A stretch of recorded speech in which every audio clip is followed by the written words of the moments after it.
In January 1944, deep in the heart of the Central Pacific, a place called Truk Lagoon sat under the tropical sun like a fortress of calm. A vast natural anchorage ringed by coral reefs so treacherous that the Imperial Japanese Navy had come to call it the Gibraltar of the Pacific. And on a quiet morning that felt like every other morning before it, Rear Admiral Chuichi Hara stood at the window of his headquarters on Dublon Island, watching dozens of merchant ships and auxiliary vessels ride gently at anchor. Oil tankers and cargo ships and repair vessels reflecting off calm blue water, while more than 300 aircraft sat ready on 5 surrounding airfields. And Hara, a man who had served the Imperial Japanese Navy for more than 3 decades, who had stood on the bridges of battleships during the Great Fleet Reviews in the Inland Sea and commanded forces during the lightning victories of 1942, understood better than most what strength and security were supposed to feel like. Yet something about this place felt different, because Truk was not meant to be just another base. It was meant to be untouchable, a place where the combined fleet could rest and refuel and strike anywhere across the South Pacific.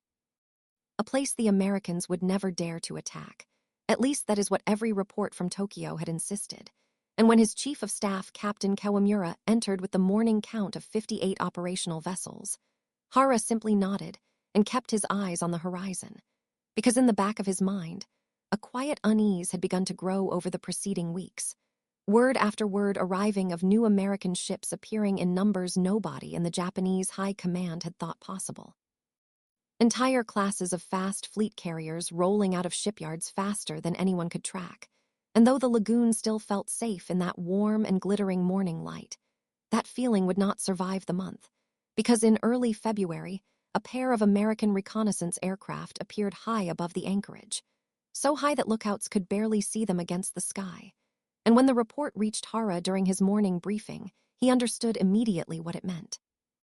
The Americans were not simply passing through. They were studying exactly what Japan had gathered in that lagoon. And later that same day, a message arrived from Admiral Mainichi Koga, commander-in-chief of the entire combined fleet, ordering an immediate withdrawal of the major fleet units. The great battleships and the operational carriers steaming west, while the smaller Fourth Fleet remained behind to defend what could not be moved. And as Hara read the intelligence reports piling up on his desk describing 7, perhaps 9, American fleet carriers newly commissioned in barely a year, he found himself saying something aloud that he had only been thinking privately for weeks, that Japan was not simply facing an enemy fleet. It was facing an entire industrial nation that built ships the way other nations built automobiles, one sliding down the assembly line as another neared completion behind it.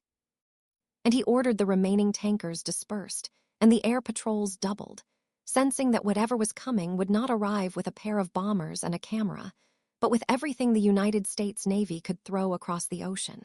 And 13 days later, in the pre-dawn hours of February 17th, a single lookout on the eastern reef shouted the words that would end the illusion of safety forever: enemy aircraft approaching. And when Hara rushed onto the observation platform with his binoculars raised, he watched the horizon fill first with a handful of distant specks, and then, within minutes, with hundreds upon hundreds of American fighters sweeping in out of the rising sun, their wings gleaming, their engines roaring low over the airfields, and beyond them, spread across the horizon like a wall of gray steel, sat the American fleet itself, carriers and battleships and cruisers stretching as far as the eye could follow. And as the skis above the lagoon disappeared beneath American wings, the Japanese aircraft that managed to scramble were shot down almost as quickly as they left the runway. And Hara, a man who had spent his career believing that discipline and preparation could hold back any storm, felt for the first time something close to awe rather than fear. The cold recognition that what he was watching was not simply a raid, but the arrival of an entirely new kind of warfare. One built not on daring, but on overwhelming industrial capacity. And through that long and terrible day, the dive bombers and torpedo planes worked their way methodically across the anchorage, striking the fuel tankers first, so that thick black smoke and burning oil turned the once clear lagoon into a sheet of flame. And ship after ship, some loaded with vital spare parts and supplies that Japan could not easily replace, slipped beneath the surface while Hara watched from the ridge with the calm of a man who had resolved simply to record what he could no longer prevent. And by the following morning, as the surviving vessels attempted a desperate nighttime escape through the reef passages, they found no safety even in the open sea, because waiting for them beyond the horizon were the American battleships Iowa and New Jersey, whose 16-inch guns tracked and destroyed the fleeing ships with the same terrible precision the aircraft had shown the day before, until finally, with nowhere left to run and no way left to fight, Hara sent word to Koga that further resistance served no strategic purpose. And when the guns at last fell silent late on the 18th of February, the once proud anchorage lay in ruins, dozens of ships sunk or burning, hundreds of aircraft destroyed,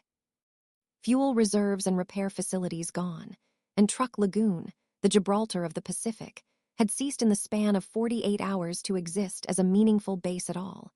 A lesson that Hara would carry with him for the rest of his life, that the war had shifted from a contest of courage and tradition into a contest of production, of who could build faster and replace losses quicker. And that in that new kind of war Japan, for all its discipline and sacrifice, was already falling behind by the hour. And in the weeks that followed, as the smoke cleared and the surviving officers tallied what remained, Hara found himself returning again and again to a single realization that he had never allowed himself to fully accept before, that the Imperial Japanese Navy had entered this war believing it could be decided by a handful of decisive engagements, a great clash of fleets in which discipline and spirit would tip the balance against material odds, while the United States had entered the same war treating it as an industrial process, something to be won through sustained output rather than a single dramatic victory. And he thought often of an American prisoner captured earlier in the fighting who had once told his captors, almost casually, that his country did not plan to win with courage alone,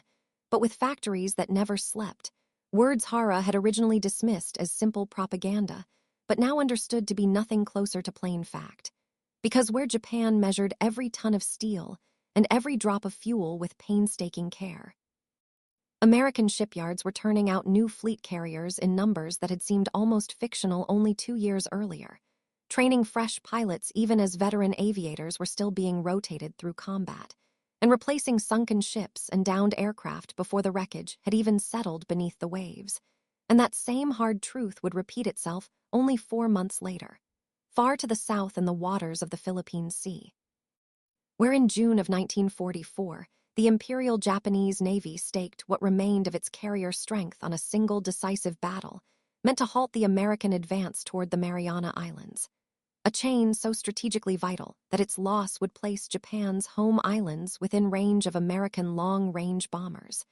And it was here that the carrier Hio, once a civilian ocean liner hastily converted for war, sailed alongside 8 other Japanese carriers under the command of Admiral Jisaburo Ozawa, carrying young and hastily trained pilots into a fight against an American task force nearly twice their size in aircraft, better trained, better equipped, and guided by radar that could detect an incoming strike long before it arrived. And Ozawa's plan depended on one theoretical advantage, the longer operating range of Japanese aircraft, which he hoped would allow his pilots to strike the American fleet from beyond the reach of any counterattack before landing to refuel on nearby island airfields and striking again on the return leg, a plan that looked clever on paper but collapsed almost immediately once put into practice, because the pilots meant to carry it out were, in most cases, young men with only a fraction of the flight hours their American counterparts had logged, many of them climbing into a carrier cockpit for the first time only weeks before the battle began, facing seasoned American aviators flying the formidable Hellcat fighter, a plane specifically designed and tactically flown to counter the once-feared Japanese Zero. And when the first waves of Japanese aircraft appeared on American radar screens that morning, interceptors were already climbing to meet them long before they came anywhere near the fleet, so that what followed across the day would later be remembered by American pilots themselves, almost uncomfortably, as a turkey shoot, an entire generation of Japanese naval aviation being ground down in the span of a single afternoon. And across the 19th of June, wave after wave of Japanese aircraft launched from Hio and her sister carriers only to be met by American fighters that shot them from the sky in numbers so lopsided that American pilots themselves would later describe the fighting as something closer to a hunt than a battle. And by the close of that single day, Japan had lost hundreds of aircraft along with two of its finest carriers, Teiho and Shikaku. Both destroyed not directly by enemy guns, but by submarine attacks that ignited fuel vapors trapped deep within their hulls.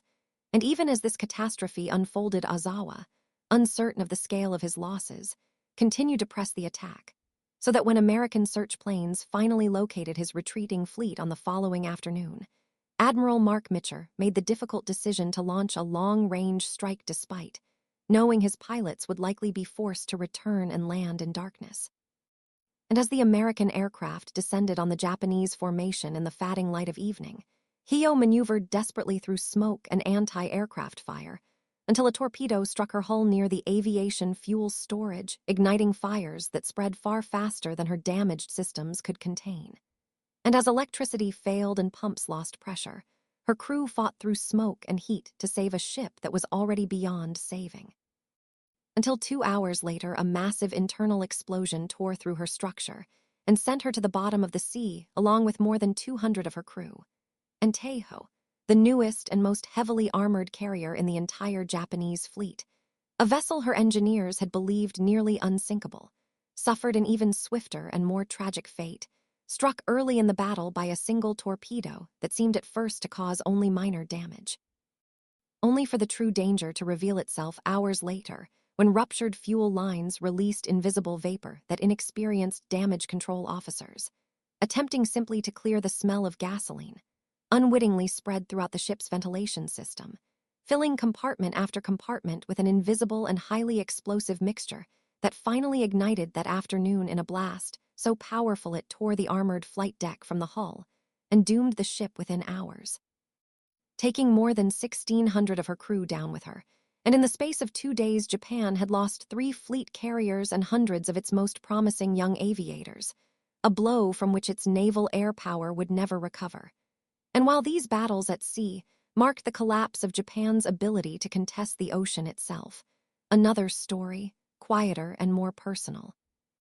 was unfolding on a small volcanic island, barely 8 square miles in size, that would come to symbolize the human cost of that collapsing war more than almost any other place in the Pacific, the island of Iwo Jima, defended in the early months of 1945 by a general named Tadamichi Kurabayashi, a man whose story began far from any battlefield, born in the mountains of Nagano to a family with distant samurai roots but little wealth. A young man who once dreamed of becoming a journalist before circumstance led him instead into the army, where his sharp mind and fluency in English eventually earned him an assignment as a military attaché in Washington in the late 1920s, and during those 2 years traveling across the United States, through Detroit and Pittsburgh and Chicago and New York, watching automobile plants and steel mills running around the clock. Kurabayashi reached a conclusion that few of his superiors in Tokyo wanted to hear, that if Japan ever went to war against the United States in a long campaign, Japan would not simply struggle, it would lose. And yet what set him apart from most officers who studied America was that he did not view the country only through the cold lens of military calculation. He genuinely came to appreciate its people, the openness of strangers, the shared meals in ordinary diners, the sense that ability and effort could matter more than birth, and in the evenings, alone in hotel rooms far from home, he would write letters to his young son too little to read, filling the pages instead with hand-drawn pictures of skyscrapers and automobiles and American families at dinner. A father quietly trying to share a world with a child he loved even while sensing, perhaps, that history was moving toward something that would eventually separate them. And years later, when Imperial Japan's aircraft struck Pearl Harbor in December of 1941, Kurabayashi said nothing to his wife when the news arrived, because there was nothing left to say. And by the summer of 1944, as American forces closed in on the string of islands protecting Japan's home territory, he received orders to travel to Iwo Jima and prepare its defense, understanding fully what that assignment meant, telling his wife before he left that he likely would not even be able to send his bones home. And before departing, he left his youngest daughter, only 9 years old. A short note asking simply that she listen to her mother and grow up strong. Words that carried within them everything a father could not bring himself to say directly. And on Iwo Jima, Kurabayashi abandoned the traditional Japanese approach of dramatic frontal assaults in favor of something far more grueling, ordering the construction of more than 18 miles of tunnels carved deep into volcanic rock.